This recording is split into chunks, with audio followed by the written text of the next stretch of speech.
Pagi hari ini tentunya kita bersyukur kembali lagi kita boleh bersekutu dengan Tuhan, dan terlebih juga hari ini hari yang luar biasa saudara, di mana setiap orang memperingati kebangkitan Yesus, berbicara kemenangan yang dia sudah kerjakan bagi kita saudara, dan sukacita itu selalu ada dalam kehidupan kita saudara.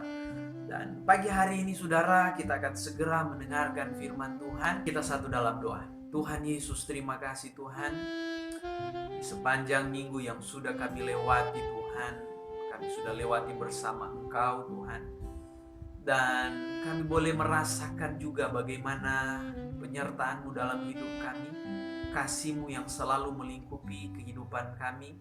Terlebih kami menghadapi situasi di hari-hari ini Tuhan, kami tetap ada dalam lindungan daripada Tuhan. Terima kasih buat semua kebaikan yang Tuhan sudah kerjakan bagi kami Tuhan. Dan biarlah Tuhan, hidup kami selalu menjadi hidup yang semakin hari semakin menjadi pribadi yang berkenan di hadapan Engkau. Dan saat ini kami mau mendengarkan firman-Mu, mengurapi kami, mengurapi hamba-Mu yang akan menyampaikan firman-Mu.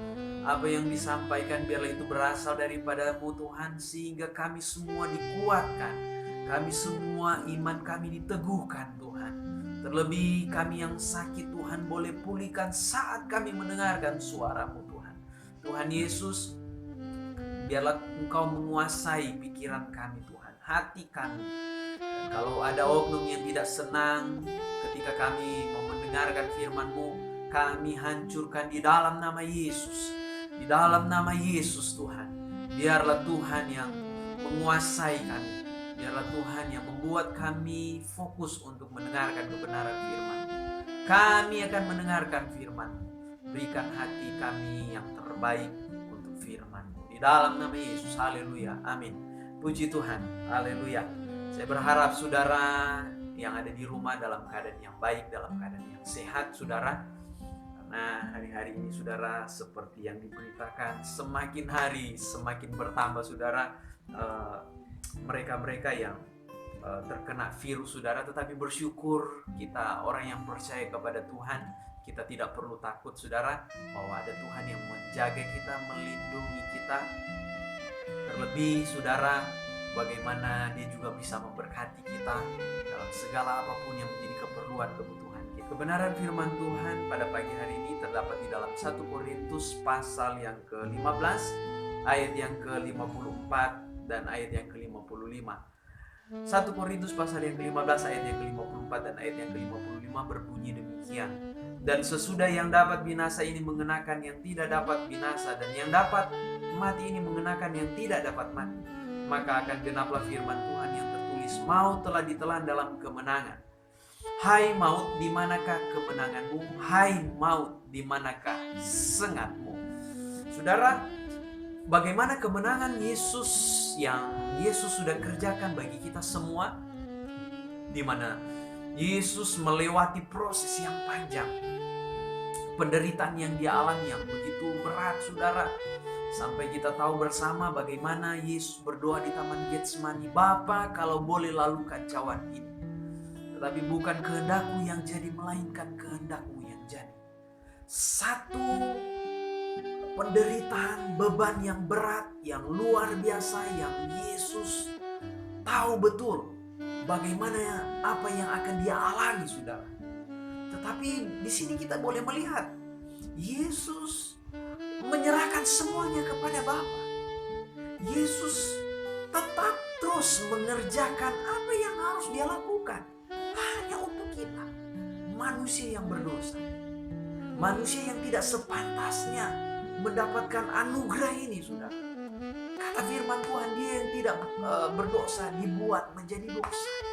Saudara, bagaimana Yesus rela untuk disiksa bagi kita.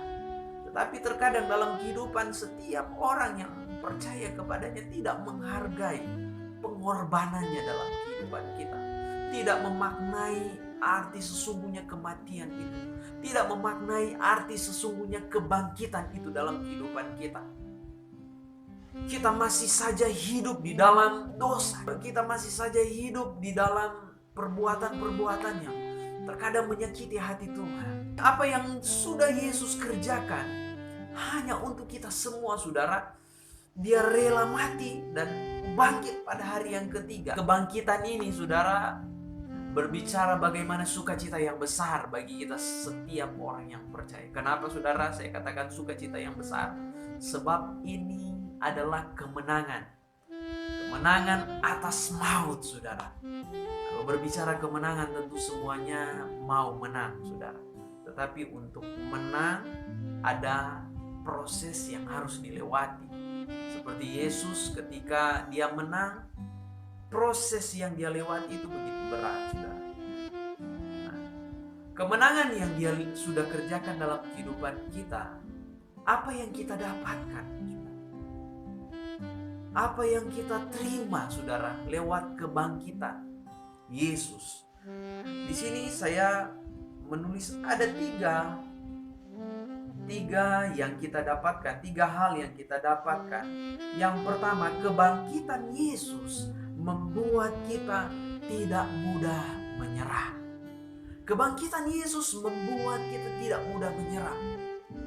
Dalam hidup setiap orang mengalami pergumulan. Dalam hidup setiap orang mengalami yang namanya persoalan, permasalahan, saudara. Yesus juga mengalami persoalan yang luar biasa. Persoalan apa yang dia alami, saudara? Persoalan untuk menebus dosa-dosa kita lewat penyaliban. Tetapi Yesus sudah meneladani kepada kita bahwa saat-saat di mana dia sudah mau ditangkap, dia berdoa, bukan kehendakku yang jadi, melainkan kehendak Bapa. Artinya Yesus tidak menyerah pada satu keadaan yang dia sudah tahu apa yang akan dia alami, saudara. Yesus tidak mudah menyerah. Yesus belajar menyerahkan semua kepada Bapa. Sama seperti kita, saudara. Kebangkitannya membuat kita tidak mudah menyerah, tetapi berserah kepada Tuhan. Amin, saudara. Kita tidak mudah menyerah dalam persoalan. Kita tidak mudah menyerah dalam permasalahan. Kita juga tidak mudah menyerah dalam keadaan sakit. Dalam kondisi yang kita hadapi di hari-hari ini, saudara. Kita tidak mudah menyerah. Karena firman Tuhan berkata di dalam 2 Timotius pasal yang pertama ayat yang ke-7. Saya akan bacakan buat saudara. Sebab Allah memberikan kepada kita bukan roh ketakutan, melainkan roh yang membangkitkan kekuatan, saudara. Bukan roh yang mudah menyerah, tetapi roh yang diberikan kepada kita adalah roh yang membangkitkan kekuatan. Kekuatan itulah yang akan membawa kita selalu tetap terus bergerak, selalu tetap terus menantikan pertolongan Tuhan, terus menantikan sesuatu dari Tuhan, terus menantikan mujizat Tuhan. Jangan mudah menyerah, sebab Yesus sudah meneladani kepada kita. Dia tidak menyerah dengan kondisi yang dia sudah tahu apa yang akan dia alami. Amin, saudara. Yang seharusnya kita yang melewati hal itu, saudara, karena kita manusia yang berdosa. Yesus datang ke dunia, tidak ada satu kesalahan yang dia lakukan. Mungkin orang berpikir karena dia adalah Tuhan. Tapi Yesus sudah menunjukkan bagaimana dia lahir sebagai manusia, seorang manusia. Untuk dia boleh mengalami, dia boleh merasakan, saudara, bagaimana hidup seperti manusia.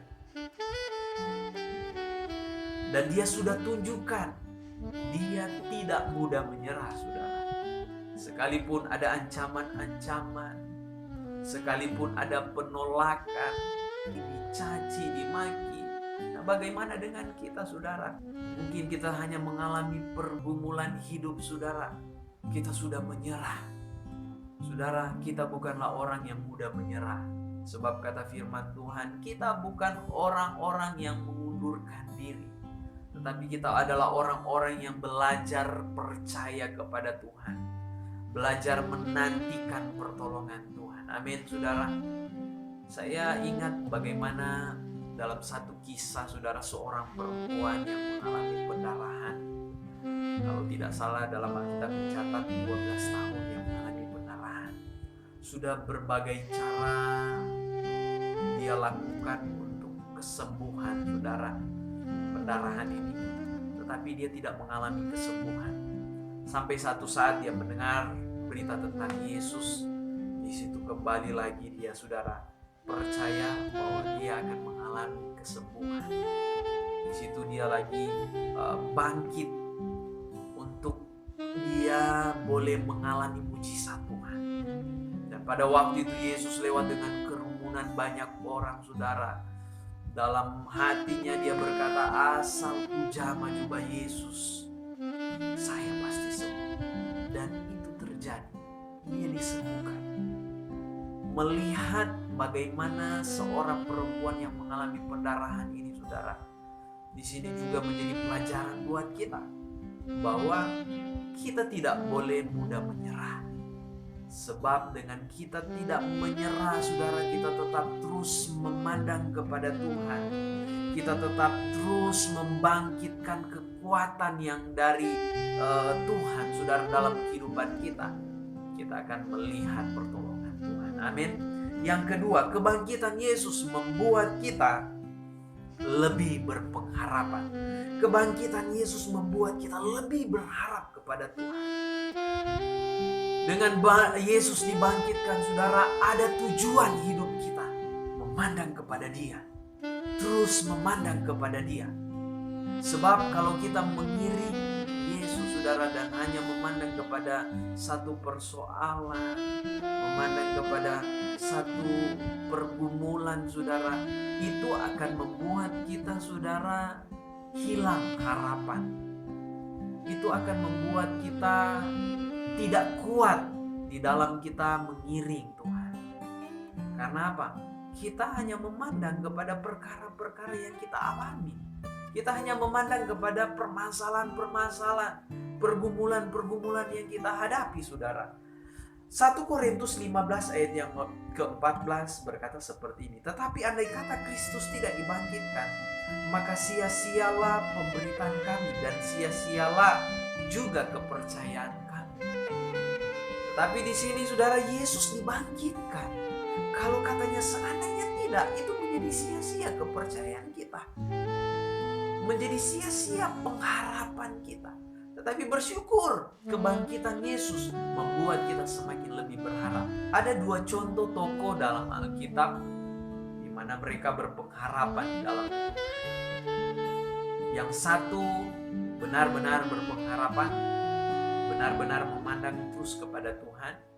Yang satu tidak sepenuhnya saudara berpengharapan di dalam Tuhan. Nah, kita bisa baca di dalam Kisah pasal yang kedua ayat yang ke-25 dan 28. Sebab Daud berkata tentang dia, aku senantiasa memandang kepada Tuhan, karena Ia berdiri di sebelah kananku, aku tidak goyah. Sebab itu hatiku bersukacita dan jiwaku bersorak-sorak, bahkan tubuhku akan diam dengan tentram. Sebab Engkau tidak menyerahkan aku kepada dunia orang mati dan tidak membiarkan orang kudus-Mu melihat kebinasan. Engkau memberitahukan kepadaku jalan kehidupan. Engkau akan melimpahi aku dengan sukacita di hadapan-Mu. Nah, di sini kita boleh melihat bagaimana Daud berkata, aku senantiasa memandang kepada Tuhan. Daud senantiasa memandang kepada Tuhan. Itu sebabnya saudara dia katakan bahwa dia tidak goyah. Dia mendapatkan ketentraman. Dan Tuhan memberitahukan jalan kehidupan. Serta sukacita yang melimpah. Orang yang berpengharapan di dalam Tuhan, dia tidak akan goyah. Dia akan mengalami ketentraman. Dia akan diberitahukan jalan kehidupannya saudara. Di dalam Matius pasal yang ke-14 ayat yang ke-28, Matius pasal yang ke-14 ayat yang ke-28. Lalu Petrus berseru dan menjawab dia, Tuhan, apabila Engkau itu, suruhlah aku datang kepadamu berjalan di atas air. Kata Yesus, datanglah. Maka Petrus turun dari perahu dan berjalan di atas air mendapatkan Yesus. Tetapi ketika dirasanya tiupan angin, takutlah ia dan mulai tenggelam, lalu berteriak, "Tuhan, tolonglah aku." Segera Yesus mengulurkan tangannya, memegang dia dan berkata, "Hai orang yang kurang percaya, mengapa engkau bimbang?" Ketika dia merasakan tiupan angin, di sini pandangannya tidak lagi kepada Yesus. Dia merasa takut, saudara. Dan dia berkata, "Tuhan, tolonglah aku." Segera Yesus mengulurkan tangannya dan mengeluarkan dia dari air.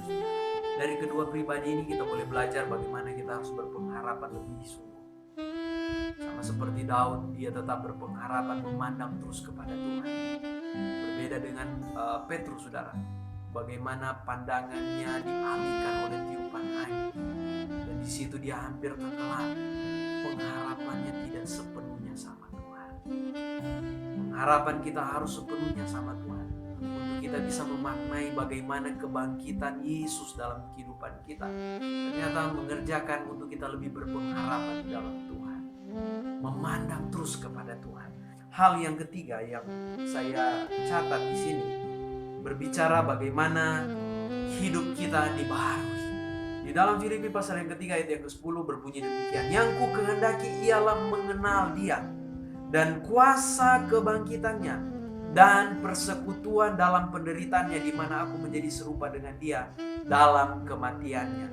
Yang ku kehendaki ialah mengenal Dia dan kuasa kebangkitannya. Paulus berkata, yang ku kehendaki ialah mengenal Dia dan kuasa kebangkitannya. Berbicara kuasa kebangkitan, berbicara bagaimana kehidupan kita yang sudah mati oleh dosa dan hidup baru, hidup baru di dalam Tuhan, menanggalkan manusia lama dan mengenakan manusia yang baru di dalam Tuhan. Berbicara bagaimana kehidupan kita yang sudah dikuburkan, kehidupan lama kita yang sudah dikuburkan, dan kita bangkit dengan hidup yang baru. Roma pasal yang ke-6 ayat yang ke-4, dengan demikian kita telah dikuburkan bersama-sama dengan Dia oleh baptisan dalam kematian, supaya sama seperti Kristus telah dibangkitkan dari antara orang mati oleh kemuliaan Bapa, demikian juga kita akan hidup dalam hidup yang baru. Kenapa hidup kita harus dibaharui, saudara? Dengan hidup kita dibaharui, hidup kita boleh menjadi lebih baik di hadapan Tuhan. Hidup kita boleh menjadi hidup yang boleh menjadi berkat, menjadi terang. Seperti amanat agung yang Yesus sudah sampaikan kepada murid-muridnya untuk memberitakan Injil, untuk supaya kita dapat menyelamatkan setiap mereka yang belum mengenal Tuhan. Hidup kita perlu dibaharui. Itu sebabnya saudara, mari kita saudara lebih dekat lagi dengan Tuhan. Bangun terus hubungan kita dengan Tuhan. Dengan kita membangun hubungan dengan Tuhan, kita boleh memaknai arti sesungguhnya kuasa kebangkitan. Karena kuasa kebangkitan itu membuat kita tidak mudah menyerah, tetap terus berpengharapan di dalam Dia, dan hidup kita semakin hari semakin baru. Kita satu dalam Tuhan. Terima kasih Tuhan Yesus, terima kasih buat firman-Mu yang sudah memberkati kami, firman-Mu yang sudah mengingatkan kembali kepada kami bahwa arti sesungguhnya kebangkitan dalam hidup kami, membuat kami tidak mudah menyerah, membuat kami semakin lebih berpengharapan di dalam Engkau. Lewat firman-Mu Tuhan, kami percaya kami boleh hidup di dalam jalan kebenaran.